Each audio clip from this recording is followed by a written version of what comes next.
Come here, you. Come here. Say hello. Say hello to everybody. Artie Mike's in the house. Artie Mike is in the house. We got Rhoda in the house. Yeah, I do have my mic on. I'm looking here to make sure everything's good. Oh, here we go. Here we go. Okay, we're good. Turn that off. Take care of that. Bing, bing, bing. Welcome, welcome, welcome, everybody, to the Happy Oyster Show. I am your host, Bart Burke. We just had the Rhoda in the house. Captain Freddie, the Angry Bayman, is not here. I don't know where he is, but that's okay. We can travel on without.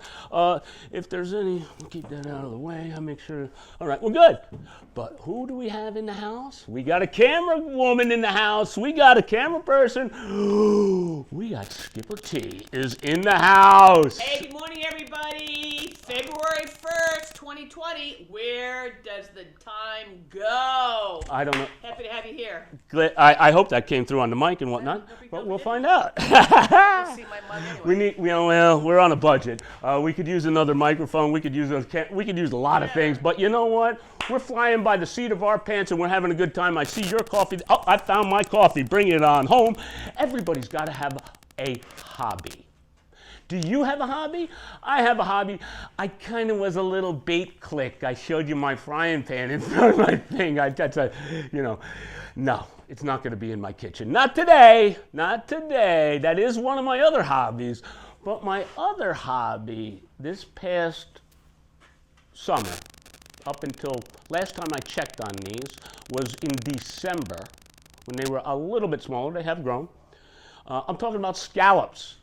I'm talking about cultured scallops, aquaculture and scallops. We had a big problem with the wild harvest here in Long Island regarding the scallops. This is a whole nother ball game. You might want to tune into some of our other. This is our new seed sorter. But I think it's time to open the door.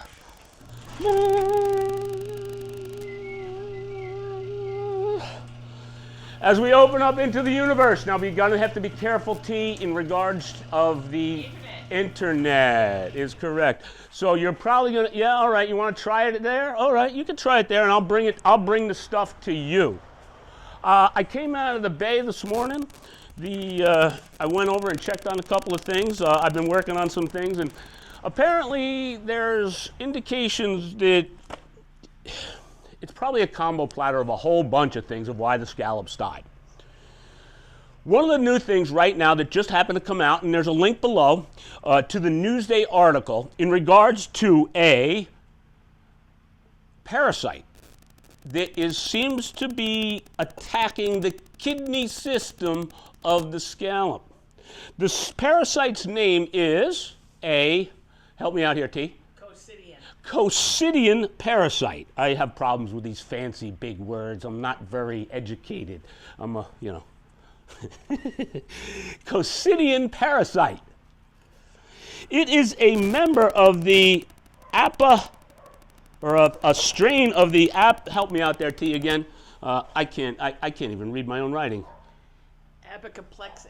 Apocaplexin. I happened to look this stuff up all this morning. Again, Wikipedia is down below on regards to what we are talking about. I do not want to give any false information by any stretch of the imagination. I am here to educate with facts and facts only. Let's make sure we got that straight. I think I may have made a typo on our front page. You might have made a typo? I might have put it affects the kidney of the oyster as opposed to the kidney of the scallop. Oh, okay. It actually affects the kidneys of a lot of different animals. Yep. This parasite is found in a bunch of different animals. So the question I'm going to put out to you and to everybody else, can it affect oysters? I think it probably can. So it's all hands on deck. WTF, what the heck is this thing? All right? Now, before I go any further, I happened to come out of the bay this morning. I just did a bit of, you know what? Actions speak way louder than words. Uno momento.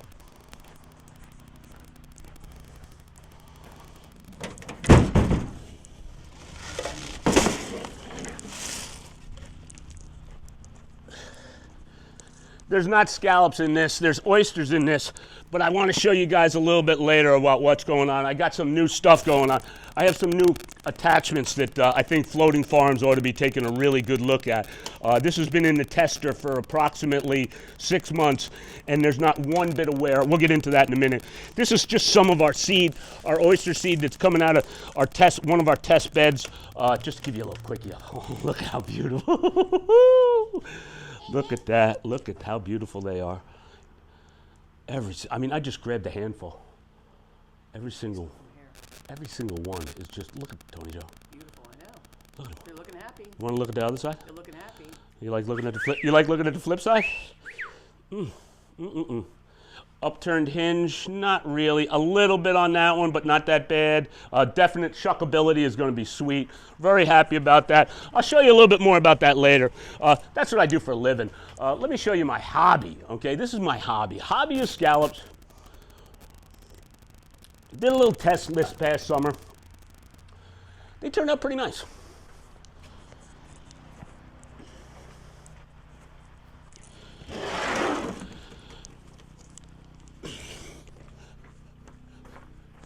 I just recently, back up a little, T. I just recently went, oh, this is heavy.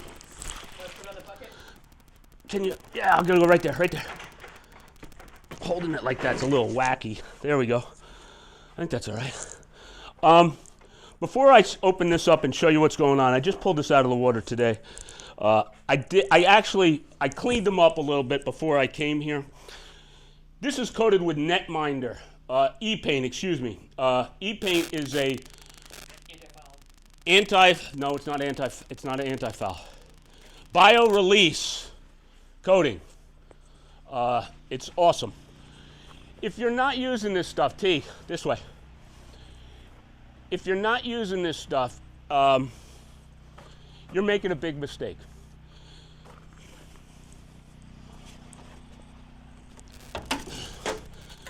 Let me just get this gear out of here for half a second, all right?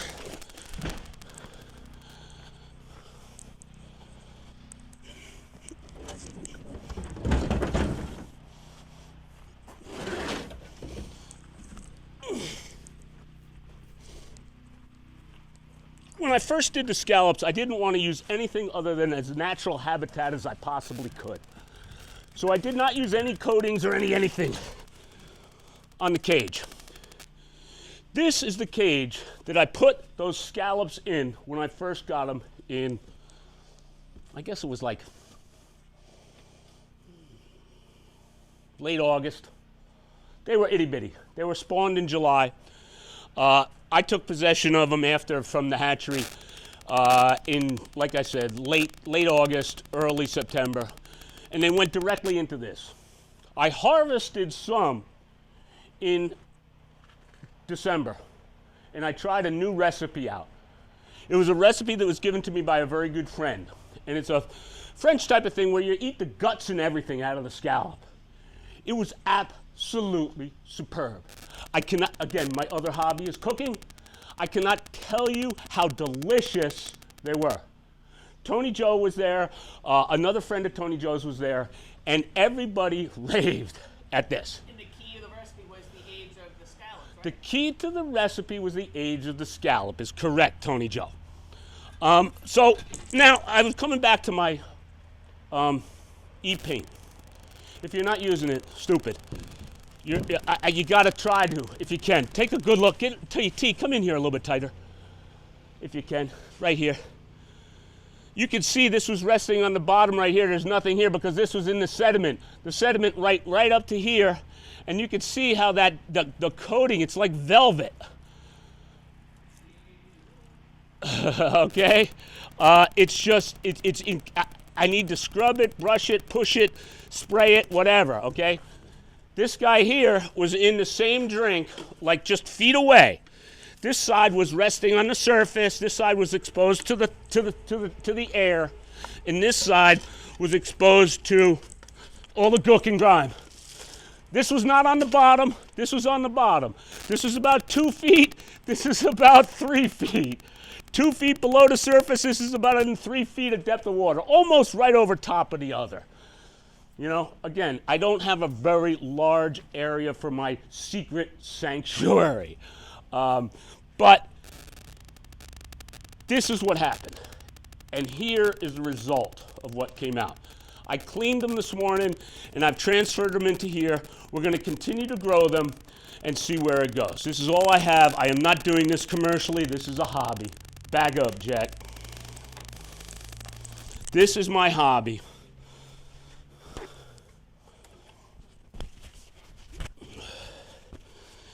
All right, open sesame.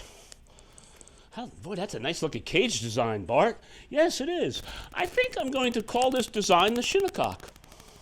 This is the Shinnecock design. I've nicknamed it the Shinnecock design because it is my own, patent pending. These are manufactured here in-house. At the HOC, in this very spot. This happens to be cage number 1. As you can see, we got a little tag on it. Oh my, look at how beautiful they are. Whoop. They're kind of peeking. They're peeking. What's that, Tony Joe? These things were all like candy, as you're well. Now, again, I did very minimal in terms of, when I looked at them this morning, I did have some death. Here's a little death. So what's going on? That guy's dead. You know it's dead because it's open. Because it's open a little bit. Now, he's been out of the water, I don't know, when did I go? I went down there, what, 45 minutes ago? 40, yeah. And now, did he just die from that? No, he was probably already dead. Do I got to get these guys back in the water? Yes, ASAP. Yeah, went to the right. Where?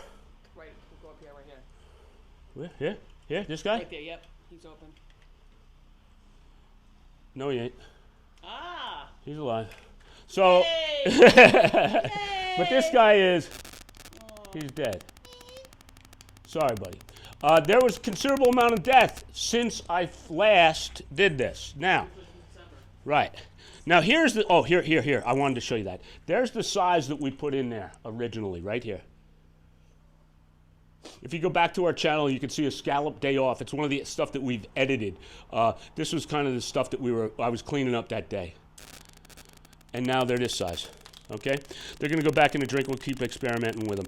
The big key, like Tony Joe was saying, was the time frame for that recipe. The time frame for the recipe was under a year. When the scallops overwinter, basically a scallop only lives for about 18 months. That's it. It's all over in 18 months, naturally. Now, yes, some might live 2 years, some might live even a little longer, but some might only live a year, whatever it may be. But the average life cycle is about 18 months. So if you get 2 years of shit, it's going to be really tough to recover. So we've got to figure out and help. We need to help. We all need to get together.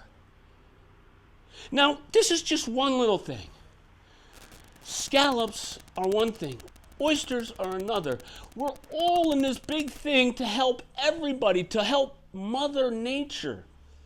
Did this parasite happen to come on board because the temperatures are warmer? Maybe. Did this parasite come on board, or did the scallops die off because it was warmer? Maybe. Did the scallops get eaten by these cow-nose rays that seem to be coming north? I think it's a bunch of bullshit, but this is what I'm hearing. I would see a lot of shells if these things were eating them. I don't see that. But cow-nose rays, the reason that they're coming up here is because it's warmer? I don't know. I don't know the answers, but damn it, I sure do want to find out, and I need everybody's help to do it. We all got to get together. It scares me when I hear about these parasites. By the way, there is no threat to humans at all. Zero. No threats to humans. We all have to follow safe practices. We all got to get together. Stony Brook, Cornell, DEC, Army Corps of Engineers, the state, the county, everybody, you and me. We all got to get together. We got to cut this climate change. I don't know. I don't even know if it really, I don't know. But I do know for a fact. I could be in my t-shirt right now and it's February 1st. Something's wrong, guys. In New York. Something is wrong.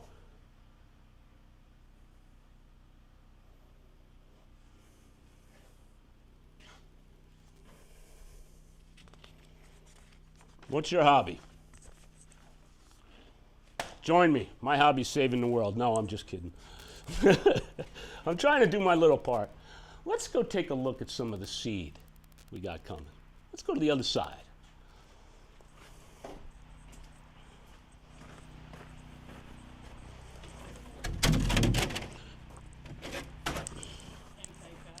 You're good right there. Let me get this fancy green bag out of the way.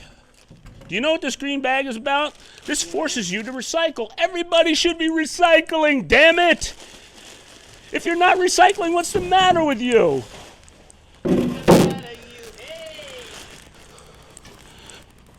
Get a good picture of this. Show Mr. Baggett. Ugh, this guy.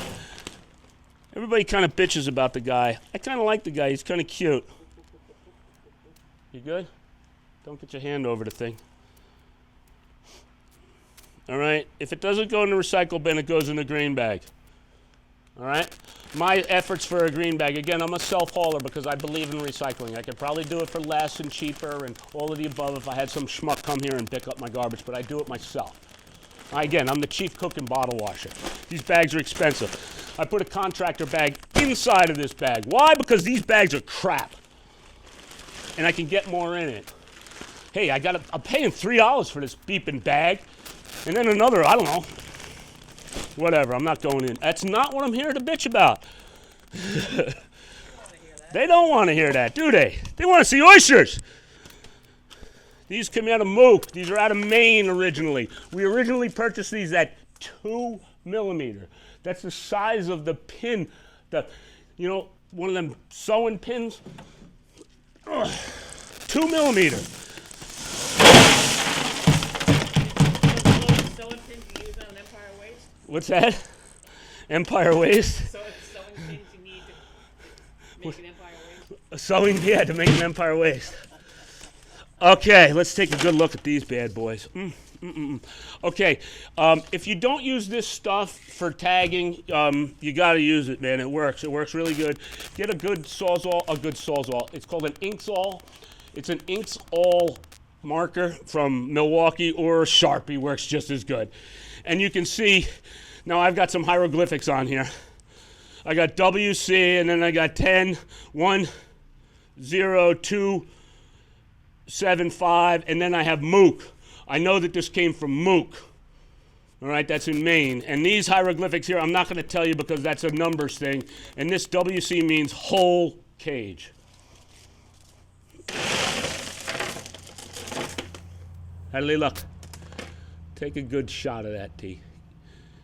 I'll hold it as steady as I can. You got a beauty shot there. Is that a beauty shot? It is. God almighty, they look beautiful. They are still growing, even though it is February here. Take a nice look at that. Come down lower. Yep, right there. Hold it up a little bit. Up, right. Hold it right there. Right there. Right. You can see that lip is kind of broken a little bit from us farting around with them. But you can see how she's definitely grown. Good? Turn around. This has got what we call an upturned hinge. That's not too good. That's tough shuckability. This one's kind of crappy. You see how that hinge goes kind of curlicue there? This would not make the grade for 65 cents. Will that tune up? We don't know. We'll find out. But that's an upturned hinge. That's not desirable. Here, let me get one that is desirable. Look at the cup. Look at the thickness. Look at how it's bulging out on this side as well as this side.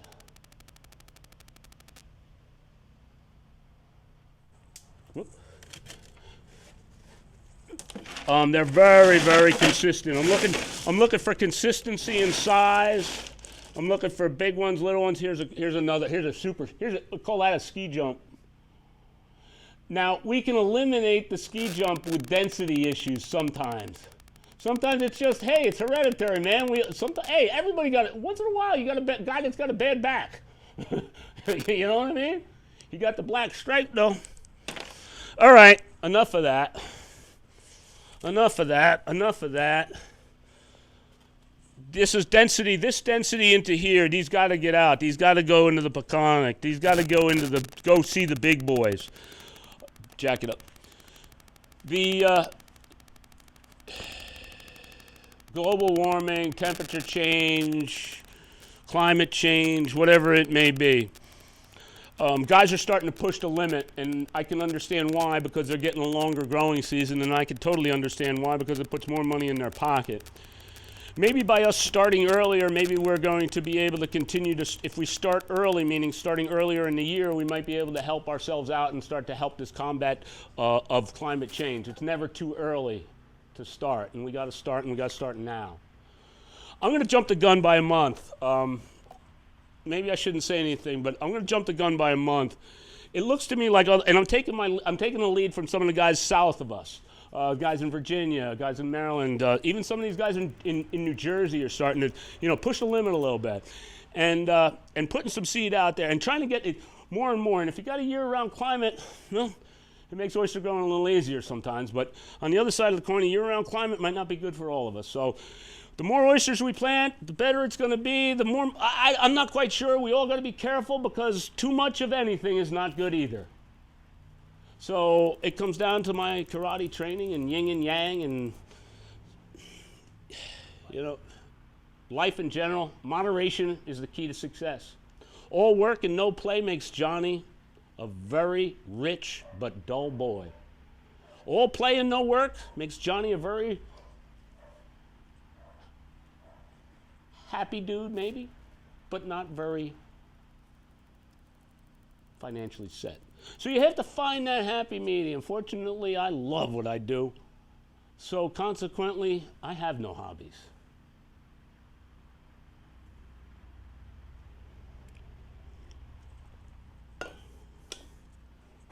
Or maybe everything's a hobby. I love you guys. Thank you all so much for tuning in each and every week. This is what makes me tick, is tuning it in and showing you guys what's going on in the aquaculture industry. I love it. I love it. I love it. I love the energy. I love everything about it. Special announcement, there will not be a show next week. We've got, oh my gosh. The amount of things that we've got going around right now is just nutsy cuckoo, but we can do it all because we're under the stress management plan of Dale Carnegie. No, I'm just kidding. Well, yeah, kind of. But we got Skipper T in the house. Come on over here, Skipper T. What Calvin just put here, it's been warmer. It's been warmer in Siberia than parts of Wisconsin. So Yeah. So it's a little bit wacky. Hopefully that shows. Do you think that's going to show? Everybody going to show on that one? I want to thank each and every one of you guys for tuning in each and every week. Please check out our sponsors. OysterTracker, E-Paint. These guys, if you're not using E-Paint, come on, guys, get on the stick. You see the difference. You can, believe me. Less labor intensive. Oh, I forgot better to show flow. I forgot to show them the long line thing. Should I show them that real quick on the thing? Yeah, I should. I didn't show them this. I didn't get into details on this. Show that. Go ahead. Yeah, all right. I forgot one thing. We got to go back again. Because again, I'm not going to be on next week. I got some plans. You're right, Alex. We probably will have snow in May. Oh, I hope not. Boy, that would be big problems. I cut my teeth oyster farming on a surface farm. I learned a lot there. And it taught me a lot of different things, that you've got to test certain things, and what comes through your head might be a good idea. It might not work when it goes out. And again, surface farm is a whole nother ballgame than we're doing right now. We are on the bottom, it's called off-bottom culture permit. But surface farm is where you have floats, and you have bags like this. And you have the floats on here, and they're tied on with tie wraps, and you're constantly dealing with wave action. And the wave action is what tumbles the oysters and makes them nice. It keeps them clean. It keeps them all of that. All of the good stuff that we do, we pull them up, throw them through the tumbler, size them all out, throw them back in. A guy on the surface, all he's got to worry about is keeping this bag on the surface and keeping it clean and keeping it attached to the main line. There's guys out there, big enough farms, that are surface farms, that's the one guy's sole job, 5 days a week, is to take care of gear. He's making sure that the floats are on, he's making sure that it's clean, he's making sure that it's attached, and he's making sure that the bridles are on here. And here's where the magic happens. Now, this one was one of my first ones that I ever did, and I understand that when it's time to float, that these coming out of here might be a little bit of a hassle, but I do have it fairly loose. What is it, you ask? A lot of guys aren't, again, I did a little research. You're gonna wanna come in here kind of tight. This is monofilament line. It's heavy duty monofilament line. It's the stuff they use for catching swordfish, sharks, and all that other happy crap. It does not chafe.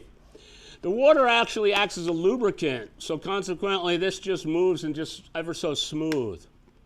Same thing here. The water acts as a lubricant and it doesn't chafe. Monofilament.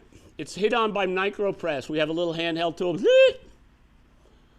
We all know what these are. This is the next size up in long line clip. I'm working on a system to pull off the bottom like a Zamboni machine. I'm working on something that's going to come along on the boat and it's just going to suck them right up off the bottom, put them on board, and put it right back down again. And this is what's going to be part of it. The mono, the bag. I tested this. This has been 6 months in the testing and bulletproof. If I could save time, I save money. And I save headache, because I don't have to worry. I thought I'd share that one with you. I thought that was a major breakthrough. Take it for what it's worth. If you need help, you know how to get a hold of me. 631-902-0836. Love you guys. Thanks again for tuning in. Check out our sponsors. E-Paint, OysterTracker. We also had another sponsor, 7-Eleven on Sunset Avenue in West Hampton Beach. Loving it, loving it, loving it. Special shout out to my girlfriend Marianne over there. She is the manager, owner, and chief cook and bottle washer as well. And we cut up with her pretty regularly. Marianne, shout out to you at 7-Eleven. I love that machine. Stop. Every time I'm in there, it's cleaning. Never mind. I love you guys. I want you guys all to be cool. I want you guys to be kind. I want you all to be happy. And of course, eat me! We'll see you in 2 weeks. Bing!